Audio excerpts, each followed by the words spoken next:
வந்த பிறகு நீர் விற்பனைக்கு அல்ல தடை. அது எந்த கொம்பனா இருந்தாலும் தம்பி அங்கிட்டு போ தம்பி, அங்கிட்டு போ. பாத்தீங்களா தமிழ்நாடு இந்தியாவுக்குள்ளதான் இருக்கிறதா கேட்பான். நானு தமிழ்நாடு இந்தியாவுக்குள்ளதான் இருந்ததா?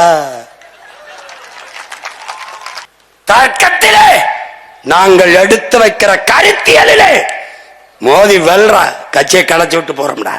பாடா பாப்போம். பொய் சொல்றாரு, கதை விடுறாரு, அப்படிலாம் காட்டுறேன் நாயே. பாரு நீ ஒருவே தப்பிக்க முடியாது. இந்த திராவிட திருட்டு பயலுக கதை விடுவான், எனக்கு வரலாறும்பா. நான் வரலாறு சொல்வேன், பொய் சொல்றாரு கதை விடுறாரும்பா. இந்த நாய் கற்பிக்கிறான், கரிகாலன் திராவிட மன்னன் கல்லணை கட்டினான், ராஜராஜன் தமிழ் மன்னன் ஆரிய அடிமை. இவாடா வடங்க இன்னொரு தடவை சொல்லு. இவர் திராவிட மன்னரம் கல்லணை கட்டினாராம், பெருமையா இருக்கும். அவர் தமிழ் மன்னரம் ஆரிய அடிமையா.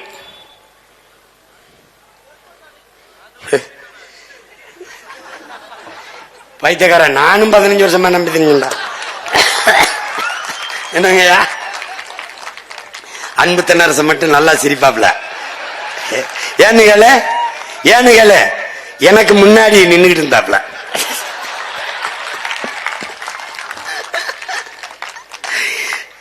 என் பங்குக்கு பல பேர் வாழ்க்கை கெடுத்தேன். இப்ப அவன் தரான்ல, என்ன செய்யறது? இப்ப இரு இன்னும் முக்கியமானதுக்கே போல, இப்பதான் ஆரம்பிச்சிருக்கான். இப்ப தமிழ்நாடு நீ என்ன நினைக்கிற? நமக்கு அது தண்ணி இல்லைன்னு நினைக்கிற. அது இல்ல. நமக்கு வந்து ஒரு ஆண்டுக்கு 980 மில்லிமீட்டர் மழை பெய்யுது. 2 பருவங்கள்ல மழை, ஒன்னு தென்மேற்கு பருவம், ஒன்னு வடகிழக்கு. இந்த 2 பருவ மழைகளையும் நமக்கு வந்து 950 மில்லிமீட்டர் மழை பெய்யுது. குறைஞ்சது டிஎம்சி கணக்குல 4000, 4300, 4500 டிஎம்சி தண்ணீர் பெய்யுது. இப்ப 4300 டிஎம்சின்னு வச்சுக்க. இதுல என்ன கொடுமைன்னா, பல இதை நம்ம சேமிக்காதனால அது நீராவியாகி போயிருது. பல இது இந்த கழிவு நீர்களை விட்டு நாசம் பண்ணிடுறோம். பல இதை சேமிக்காம ஏரி குளங்களை, குட்டை கம்மாய்களை, தாங்கல்களை, ஏந்தல்களை வெட்டி சேமிக்காம கடல்களை விட்டுறோம்.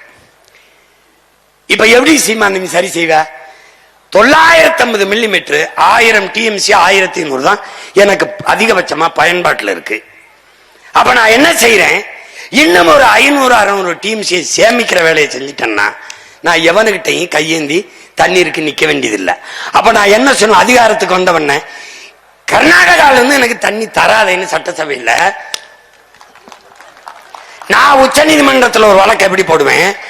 கர்நாடகாவில இருந்து எனக்கு தமிழ்நாட்டுக்கு தண்ணி திறக்க கூடாது. பெரிய வெள்ளமா இருந்தாலும் அவன் சிக்கி சாயன்மை ஒழிய எனக்கு தண்ணி தரக்கூடாது. அப்பா நல்லசாமி சிரிக்கிறாங்க பாருங்க. ஏன்னா எனக்கு போதுமான அளவுக்கு தண்ணீர் தேமிக்க கொள்ள ஆற்றல் கரிகாலன் பேரனுக்கு இருக்குமா இருக்காதா? போர்க்கால நடவடிக்கையில் 10 ஏக்கர், 20 ஏக்கர், 100 ஏக்கர், 50 5000 ஏக்கர்ல ஏர்போர்ட் கட்டும் போது இங்க வா என்னை காப்பாத்து நீ ஆத்தால போய் கத்துறான்லடா, நான் அவன் மயம் போய் கேட்கிறேன்டா. இதுல 1000 ஏக்கர்ல ஏறி வெட்டுவான் ஆத்தானா, எடுத்துக்கடா நான் பெத்த மகனேன்னு சொல்வாடா. அவன் வெட்டுவேன், நீரை தேக்குவேன். ஏரினா 2000-3000 ஏக்கர்ல இருக்கிறதா ஏரின்னு நினைக்காத. சின்ன சின்ன சின்னதன நீ எழுதி வச்சுக்கடா. விண்ணூர்தியில் பயணிக்கிற போது குனிந்து பார்த்தால் தேகத்தில் எப்படி தேமல் விழுந்து கிடக்குமோ அப்படி என் தேசத்தில் பார்க்கிற இடமெல்லாம் நீர் தேமல்கள் விழுந்து கிடக்கும்டா.